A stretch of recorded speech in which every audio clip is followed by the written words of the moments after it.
Good afternoon, everyone. Came to bring about a bit of afternoon cheer. Hope this afternoon finds you well. As I inhale and take a deep breath, I'm going to go ahead and get right into it. So, this past Saturday, I made a status. I wrote a status. It was based off what was on my mind, my particular opinion, based on some things I had been analyzing, reading, evaluating, observing online in reference to Kyrie, and it was saying, and I had heard, I didn't really delve too far into the story. I knew what it was about, but when those situations like that, I pretty much at this point, my barometer of you bucking is has to be to a point of Kanye. Well, the perception that Kanye is bucking. If you ain't expressing your opinion, what they used to call it back in the day, speaking truth to power, then I don't really know what is your particular purpose to be within the span of my attention, per se. So let me first begin by saying that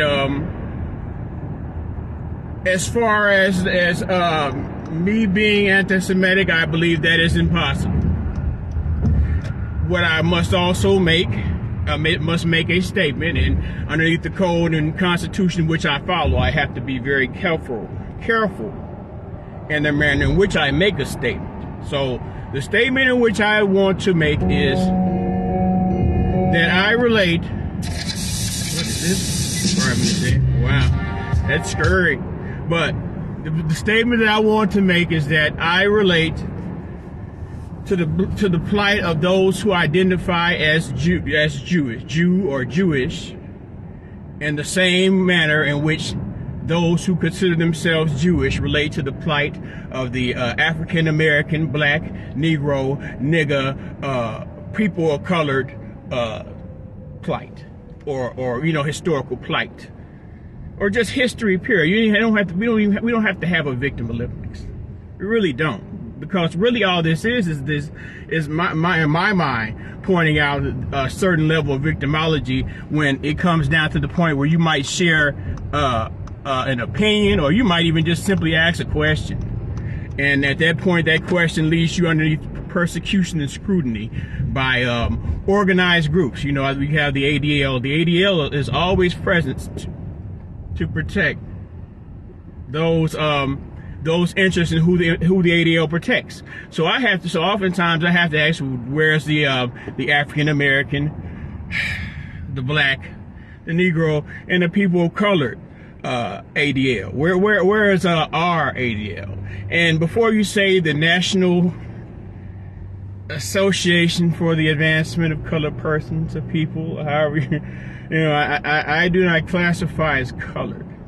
And when I speak of those organizations which are specifically designed and organized to speak specifically, and when I say specifically to my classification, my classification as citizen in this country, I identify as nigger. Some people say Negro, some people say Black, and a few say African American. But I have to look at my classification underneath the system, and when it comes down to it, if you go back, if I study history, we're scorned as hoteps and those who pervade conspiracy theories when we think about our history. But when I look at history and I think about the past 300 to 400 years in America, there's no doubt in my mind that the African American, some of the African Americans are transplanted from their respective countries or nations of origin.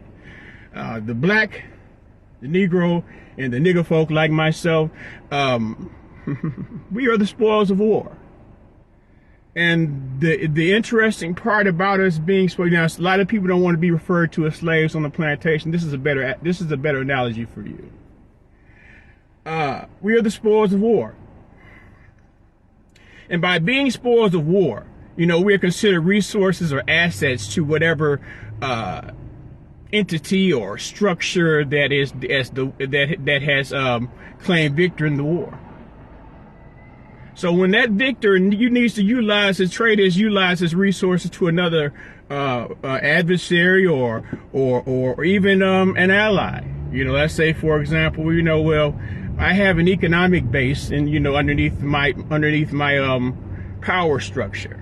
I am the victor, and these are my spoils of war, and they spend, and they work, and they spend, and they work, and they spend. So what I'm going to do is I'm going to give you a position underneath my economic structure, and I'm going to place you securely in the area. It'll be as simply as a rat bee, as a mousetrap. They'll have no choice but to go to you. I'll place the economic conditions upon them to the point where they have no other, they'll get to the point where they'll have no other desire to go to anyone else other than you. We used to have a lot. When I just came back from Cleveland, I remember I passed this Arab store that we used to go to, and it was like in the early 90s, late 80s, the height of the crack era in East Cleveland. And I remember this motherfucker used to give credit. You would always catch it. It was, and I mean, I'm not classifying all Arabs who run corner stores in the manner in which I'm about to speak.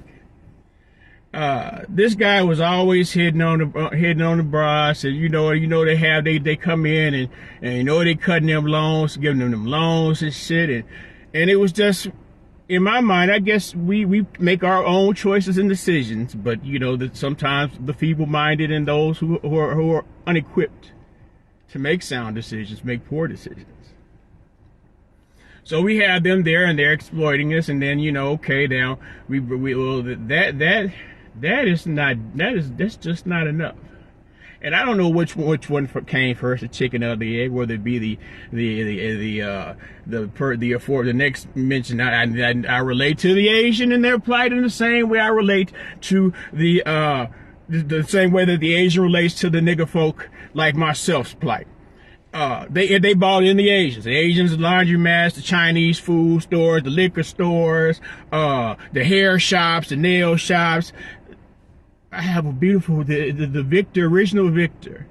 I have a beautiful economic base. They work and they spend. They work and they spend. I leave them in a state of dependency to where they have no choice but to go along with whatever program I set into place. But let me get to, because I'm running out of time. What time is it?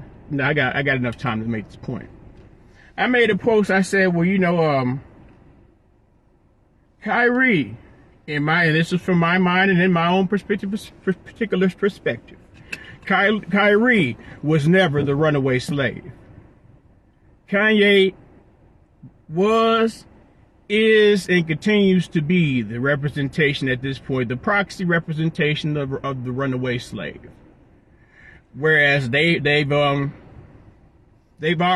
taken from him.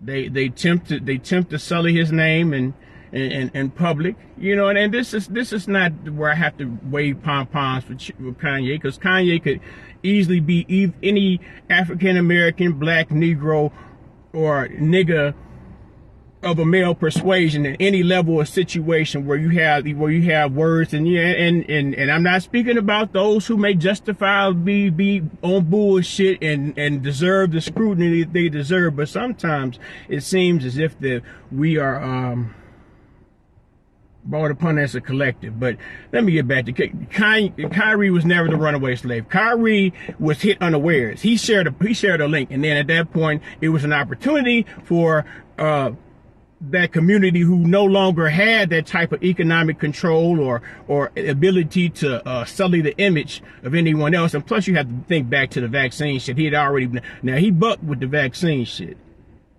and he came out right, because a lot of us knew how that shit was, but that's a whole different point.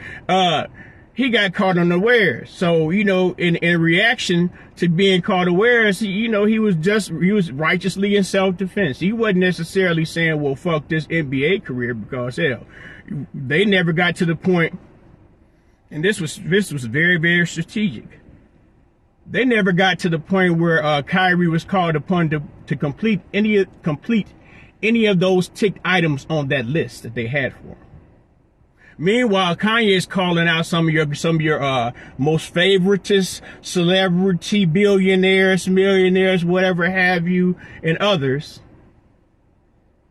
They had so much. A few of them had so much to say about Kanye and his condition, but you know they're relatively quiet when it comes to time to point out, well, hell, the same control that seems to have released me, from I'm ostracized from that control and power. We debate about the sacrifice aspect of it. They separated me from y'all before. Still say I'm worth 400 million. They still got to say that, but y'all still underneath this same envelope of power. Jay-Z suing Riccardi to get the records because he wasn't aware how the bookkeeping was being. This shit right as motherfucking self. I relate to y'all people and y'all problems, y'all history of being oppressed in the same way you relate to mine. In my opinion, this is my perspective, and I don't mean to cause upon any hate or harm or physical violence against anyone else. I feel as if my condition and my plight has been exploited for your benefit, and I could stack upon evidence. I could bring forth evidence if evidence even matters anymore. Just seems it's just all about opinion. Kanye's still running, y'all. Y'all just say whatever the fuck you want to. New slavery is a choice. Slavery is a choice. Kanye chose not to further be a slave. Meanwhile, you got a list. He named a laundry list of your favorites, who are just fine in the very wealthy state. The very comfortable state. The extreme, the house nigga supreme status of a slave. I gotta go. Peace and love, y'all. Yeah, I see y'all. Who was out here? Let me shout out to Gregory Powell. Yep. Peace and love.